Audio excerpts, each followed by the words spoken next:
பழனியில் திண்டுக்கல் மேற்கு மாவட்ட பாஜக முன்னாள் மாவட்ட தலைவர் போலீசார் கைது செய்து விசாரணை. ஆண்டிப்பட்டியை சேர்ந்த பாஜக நிர்வாகி மனைவியை தொலைபேசியில் பேசும்போது ஆபாசமாக திட்டிய வழக்கில் போலீசார் விசாரணை. திண்டுக்கல் மாவட்டம் பழனி பெரியப்பா நகரை சேர்ந்தவர் கனகராஜ். பாரதிய ஜனதா கட்சியில் மேற்கு முன்னாள் மாவட்ட தலைவராக இருந்துள்ளார்.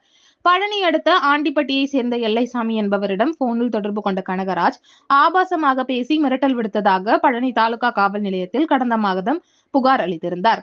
அந்த புகாரில் தன்னை பற்றியும் தனது மனைவியை பற்றியும் முன்னாள் மாவட்ட தலைவர் கனகராஜ் ஆபாசமாக பேசி மிரட்டல் விடுவதாக கூறியிருந்தார். இந்த புகாரின் மீது விசாரணை செய்ய காவல் நிலையத்திற்கு கனகராஜ் அழைத்து வரப்பட்டார்.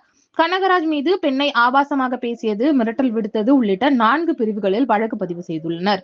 பாஜக நிர்வாகி பெண்ணை ஆபாசமாக பேசிய வழக்கில் முன்னாள் மாவட்ட தலைவரை கைது செய்து விசாரணைக்கு காவல் நிலையம் அழைத்து வந்த சம்பவம் பழனியில் பரபரப்பை ஏற்படுத்தியுள்ளது. ஞாயிற்றுக்கிழமை மாலை 6 மணி அளவில் கிடைக்கப்பெற்ற தகவல்.